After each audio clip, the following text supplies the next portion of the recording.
بسم اللہ الرحمن الرحیم الحمد للہ رب العالمین والصلاة والسلام علی اشرف المرسلین نبینا و سیدنا محمد وعلی آلہ و اصحابہ اجمعین۔ ناظرین کرام السلام علیکم۔ میں وومن یونیورسٹی ملتان کی انتظامیہ کا مشکور ہوں، اور خاص طور پر پروفیسر ڈاکٹر کلثوم پراچا صاحبہ کا اور ڈاکٹر مکیہ صاحبہ کا، کہ جنہوں نے اس بابرکت کانفرنس میں میری شرکت کو ممکن بنایا۔ میرا ٹاپک ہے سوشل میڈیا اور سیرت النبی صلی اللہ علیہ وسلم۔ سوشل میڈیا کا جو انقلاب ہے، میرے خیال میں اس دور کا سب سے بڑا انقلاب ہے۔ اگر آپ اس کے یعنی سوشل میڈیا کے فوائد گننے بیٹھ جائیں تو ایک لمبی لسٹ آپ بنا سکتے ہیں، اور اس کے نقصانات گنوانے بیٹھیں تب بھی ایک لمبی لسٹ بن جاتی ہے۔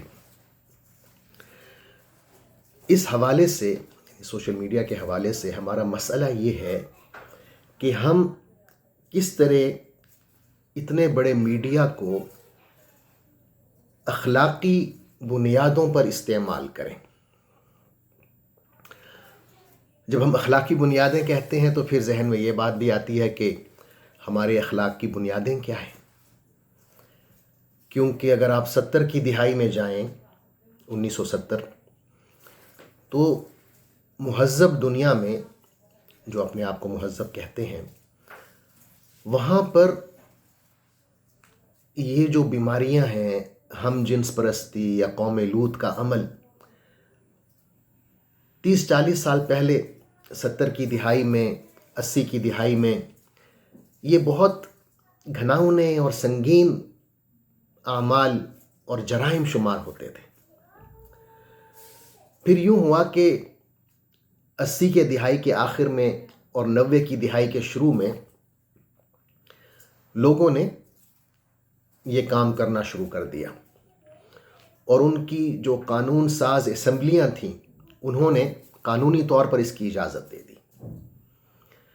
تو قانونی طور پر اجازت ہونے کے باوجود لوگوں میں ایک شرم و حیا تھی، اور وہ کتراتے تھے کہ یہ کام گندا ہے، نہیں کرنا چاہیے۔ یہاں تک کہ ایسا ہوا کہ کچھ پادریوں نے بھی یہ کام کرنا شروع کر دیا۔ اب ہوتا یہ ہے کہ لوگ دو قسم کے لیڈروں کے پیچھے چلتے ہیں، یا سیاسی لیڈروں کے پیچھے چلتے ہیں یا مذہبی لیڈروں کے پیچھے چلتے ہیں۔ تو سیاست نے تو قانون سازی کے ذریعے بہت پہلے اس کی اجازت دے دی۔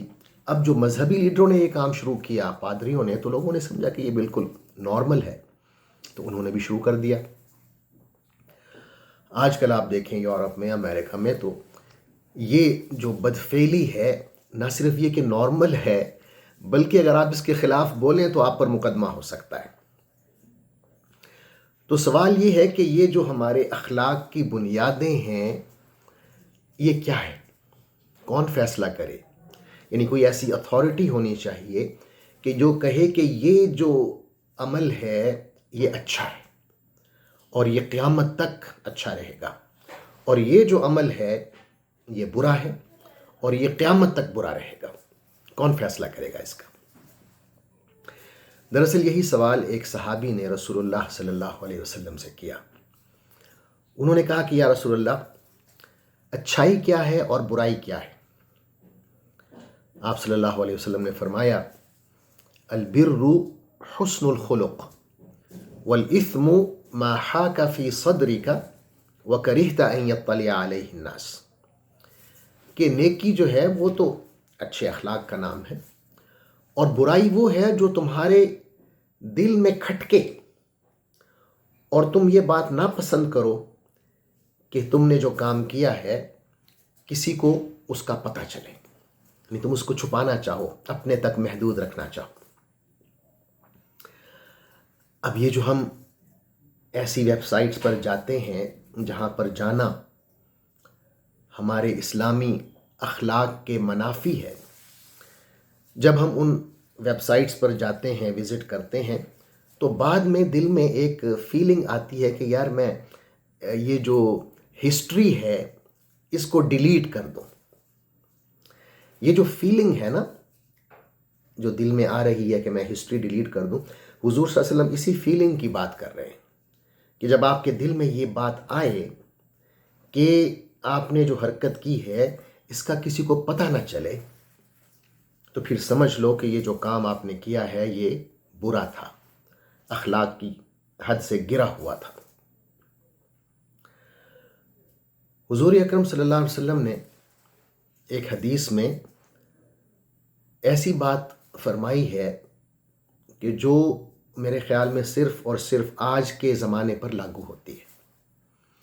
آپ نے فرمایا کہ قیامت کے دن میں اپنی امت کے چند ایسے لوگوں کو پہچان لوں گا جو اس طرح آئیں گے اللہ کے سامنے کہ ان کے نیک اعمال تہامہ کے پہاڑوں جتنے بلند ہوں گے، ڈھیر لگے ہوئے ہوں گے نیک اعمال کے، جیسے تہامہ کے پہاڑ ہیں، لیکن اللہ تعالیٰ ان کے اعمال کو غبار کی طرح بکھیر دے گا، ان کی کوئی حیثیت کوئی وقت نہیں ہوگی۔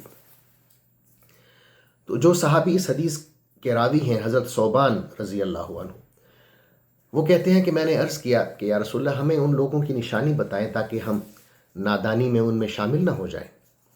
آپ نے فرمایا وہ تم جیسے ہی ہوں گے، نیک لوگ ہوں گے، راتوں کو تہجد بھی پڑھتے ہوں گے، لیکن جب وہ دنیا میں تھے تو ان کا مسئلہ یہ تھا کہ جب وہ تنہائی میں ہوتے تھے تو تنہائی کے دوران اللہ کی حرام کردہ چیزوں کی پامالی کرتے تھے، اللہ کی حدود کو پھلانگ جاتے تھے۔ اب یہ تنہائی کے گناہ اس زمانے میں کیا ہوں گے؟ اس زمانے میں تو آپ جتنی زیادہ تنہائی اختیار کریں اتنا زیادہ برائی کی دنیا آپ کے سامنے کھلی پڑی ہوتی ہے۔ تو گویا کہ یہ حدیث اس زمانے کے لیے ہے کہ جب تنہائی کے گناہ بہت زیادہ ہو جاتے ہیں۔ تو یہ جو میں نے سوال رکھا کہ کون فیصلہ کرے گا کہ اچھے اخلاق کیا ہیں، برے اخلاق کیا ہیں، تو یہ اللہ اور اس کا رسول فیصلہ کرے گا، اور یہ فیصلے جو ہیں اٹل ہیں۔ یہ کوئی پارلیمنٹ بدل نہیں سکتی اس فیصلے کو کہ آج جو اخلاق برے تھے، کل جو اخلاق برے تھے وہ آج اچھے ہو گئے، ایسا نہیں ہے۔ ہمارا یہ عقیدہ ہے کہ اللہ تعالیٰ نے ہمارے دین میں، اسلام میں، اور پھر حضور اکرم صلی اللہ علیہ وسلم کی سیرت مطہرہ میں ہماری زندگی کے تمام پہلوؤں کے بارے میں ہدایت رکھی ہے۔ کوئی بھی مسئلہ ہمیں درپیش آئے، ہمیں قرآن مجید میں سے یا سیرت مطہرہ میں سے، سنت طیبہ میں سے، آپ صلی اللہ علیہ وسلم کی سنت سے، سیرت سے ہمیں حل مل جاتا ہے۔ اب یہ جو مسئلہ ہمارے درپیش ہے، یعنی جب ہم اس سوشل میڈیا کو استعمال کریں تو وہ کیا طریقہ ہے کہ ہم جو اخلاق نبوی ہیں ان کا دامن ہاتھ سے نہ چھوٹے، اخلاق نبوی کو تھامتے ہوئے ہم سوشل میڈیا کا استعمال کریں۔ یہ کس طرح ممکن ہے؟ یہ جو سوشل میڈیا ہے، جیسا کہ میں نے عرض کیا کہ اس کی بہت سی اچھائیاں ہیں، بہت سی برائیاں ہیں، لیکن ہم اس کی جو برائیاں ہیں اس سے بچنا چاہ رہے ہیں۔ تو اس لیے میں صرف برائیوں کو لے کے جو بڑی میری سمجھ میں آئی ہیں ان کا ذکر کرتا ہوں، اور پھر ہم یہ جاننے کی کوشش کریں گے کہ سیرت مطہرہ میں سے ہمیں ان کا کیا حل ملتا ہے، کس طرح ہم ان سے بچ سکتے ہیں۔ سب سے بڑی جو خصوصیت ہے، یعنی بری خصوصیت اس میڈیا کی، وہ جھوٹی خبریں پھیلانا ہے۔ یعنی بہت احتیاط کے ساتھ اور بہت خوبصورتی کے ساتھ یہ سچ بولنے سے پرہیز کرتے ہیں۔ یہ پہلی بیماری ہے، یہ پہلی خصوصیت ہے۔ دوسرا اس میں جو بری چیز ہے وہ ہے لوگوں کی کردار کشی کرنا۔ یعنی اچھا بھلا شریف آدمی مشہور ہے، اچھی شہرت کا ہے، کہ اچانک میڈیا پہ، سوشل میڈیا پہ تہلکہ مچ جاتا ہے کہ اچھا یہ بندہ جو تھا جس کے بارے میں تم یہ سمجھتے تھے وہ تو یہ ہے، اور وہ غلط بات ہوتی ہے۔ یعنی اس کی ایک پوری کردار کشی کی مہم چل رہی ہوتی ہے، اور وہ ایک نیک آدمی ہوتا ہے، شریف آدمی ہوتا ہے۔ تیسری جو اس کی بری خصوصیت ہے اس میڈیا کی، وہ دھوکہ دینا ہے، فراڈ کرنا ہے، اپنی شخصیت کو چھپانا ہے، یعنی آپ ہیں کچھ اور ظاہر کچھ کر رہے ہیں، اور پھر یہ جو شخصیت کو چھپانے کا جرم ہے، یہ جرم آپ کو ایک اور جرم کی طرف لے جاتا ہے، اور وہ ہے غیر ذمہ دارانہ گفتگو. یعنی جب آپ کو پتہ ہوتا ہے کہ آپ کو کوئی جان نہیں رہا، کوئی پہچان نہیں رہا، تو پھر آپ ایک بے لگامی کی کیفیت میں چلے جاتے ہیں، جو منہ میں آئے آپ نے کہہ دیا یا لکھ دیا. اور ایک بہت بڑی جو اس میں بری خصوصیت ہے اس میڈیا میں، وہ ہے آپ کی جو پرائیویسی ہے اس کو پامال کیا جاتا ہے، پرائیویسی وائلیٹ کی جاتی ہے. یعنی ایک ہر انسان کا حق ہے اس کی پرائیویسی ہو، اس کا احترام کیا جائے، لیکن سوشل میڈیا پہ اس کا کوئی احترام نہیں ہوتا. تو یہ 4-5 میں نے بڑی بڑی چیزیں بتائی ہیں. جھوٹی خبر ہے، کردار کشی ہے، دھوکہ ہے، فراڈ ہے، شخصیت کو چھپانا ہے، اور شخصیت کو چھپانے کے تحت پھر کیا آ رہا ہے، غیر ذمہ دارانہ گفتگو ہے، یا آخر میں نے عرض کیا کہ کیا ہے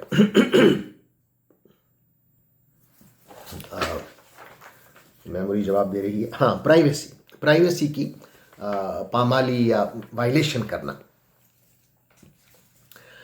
سیرت میں ہمیں کیا حلول ملتے ہیں؟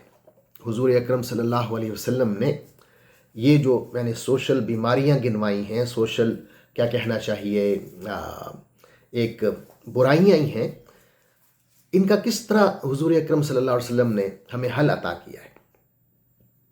سب سے پہلی جو میں نے خصوصیت بتائی ہے سوشل میڈیا کی، جھوٹی خبریں. اس حوالے سے آپ کو یہ جان کے حیرانگی ہوگی کہ ہمارا جو دین ہے اس کا تقریباً 50% خبر پر مبنی ہے.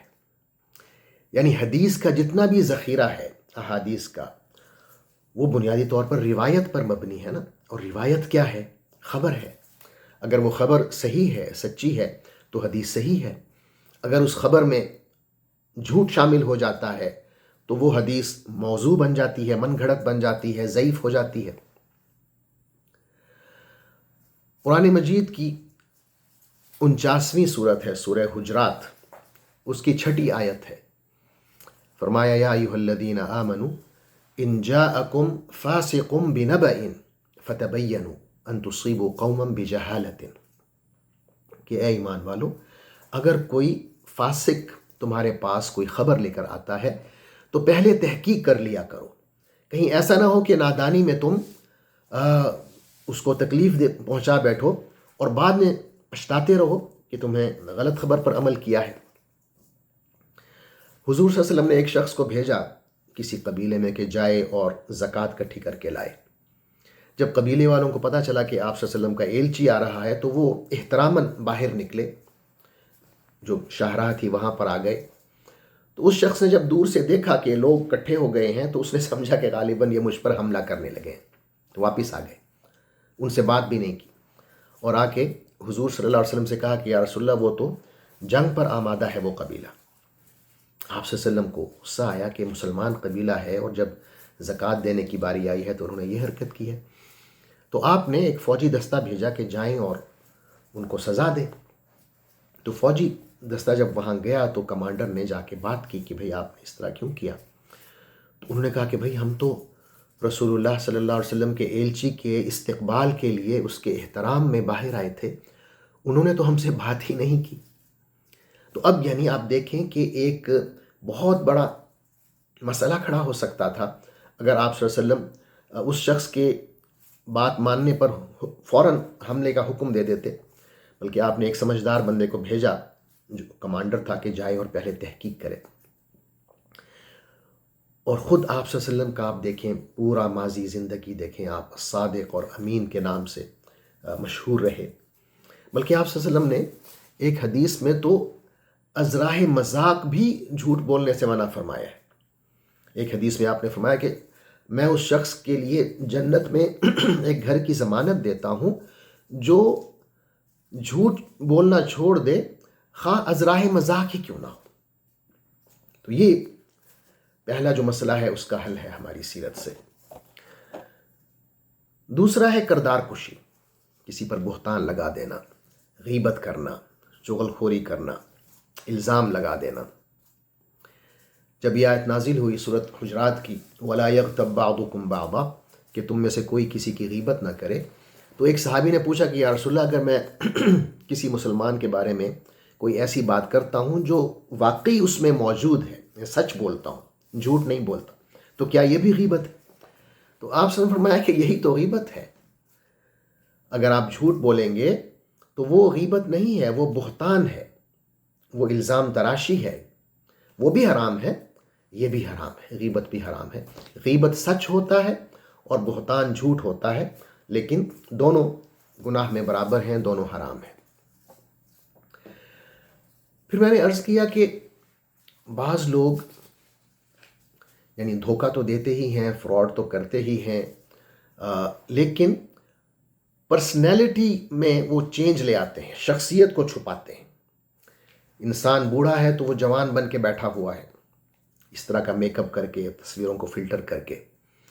بعض دفعہ تو مرد ہوتا ہے وہ عورت بن کے بیٹھا ہوتا ہے، یا عورت ہوتی ہے، خاتون ہوتی ہے، وہ مرد بن کے بیٹھی ہوتی ہے، یا خاتون بوڑھی ہوتی ہے، وہ جوان بن کے بیٹھی ہوتی ہے۔ اور پھر میں نے عرض کیا کہ جب آپ یہ جرم کرتے ہیں، اپنی شخصیت کو چھپاتے ہیں، تو پھر آپ اس کی وجہ سے ایک اور جرم میں مبتلا ہو جاتے ہیں، وہ ہے غیر ذمہ دارانہ گفتگو۔ پھر آپ جو جی میں آئے کہتے ہیں، آپ کے اندر ایک بے لگامی کی کیفیت پیدا ہوتی ہے، اور ہم یہ بات بھول جاتے ہیں جو اللہ تعالیٰ نے ہمیں بتائی ہے سورہ قاف میں، 50ویں سورت ہے، اس کی آیت نمبر 16، 17 اور 18۔ وَلَقَدْ خَلَقْنَا الْإِنسَانَ وَنَعْلَمُ مَا تُوَسْوِسُ بِهِ نَفْسُهُ وَنَحْنُ أَقْرَبُ إِلَيْهِ مِنْ حَبْلِ الْوَرِيدِ إِذْ يَتَلَقَّى الْمُتَلَقِّيَانِ عَنِ الْيَمِينِ وَعَنِ الشِّمَالِ قَعِيدٌ مَا يَلْفِظُ مِنْ قَوْلٍ إِلَّا لَدَيْهِ رَقِيبٌ عَتِيدٌ، کہ ہم نے انسان کو پیدا کیا اور ہم اس چیز سے بھی واقف ہیں جو اس کا دل اس کے ساتھ وسوسے کرتا ہے، جو آپ سوچتے ہیں اللہ تعالیٰ اس سے بھی واقف ہے۔ پھر فرمایا کہ وہ کوئی بات منہ سے نہیں نکالتا، بلکہ یہ ہوتا ہے الا یہ کہ دو فرشتے ہیں جو اس کے دائیں اور بائیں بیٹھے ہیں، وہ اس کو ریکارڈ کر رہے ہیں، اس کو احتیاط کے ساتھ لکھ رہے ہیں۔ یعنی ہم جو بھی بات کرتے ہیں یا لکھتے ہیں، وہ ہمارے نامہ اعمال کا حصہ بن رہا ہے۔ جب ہم سوشل میڈیا کو یوز کریں تو کوئی بات کہیں یا کوئی بات لکھیں تو کم از کم یہ ذہن میں ضرور ہونا چاہیے کہ یہ میں اپنا اعمال نامہ لکھ رہا ہوں، اور یہ کوئی ایسا نہیں ہے کہ آپ نے ہسٹری ڈیلیٹ کی تو یہ بھی ڈیلیٹ ہو جائے گا، یہ ڈیلیٹ نہیں ہوگا، اس کا ڈیلیٹ ہونا مشکل ہے۔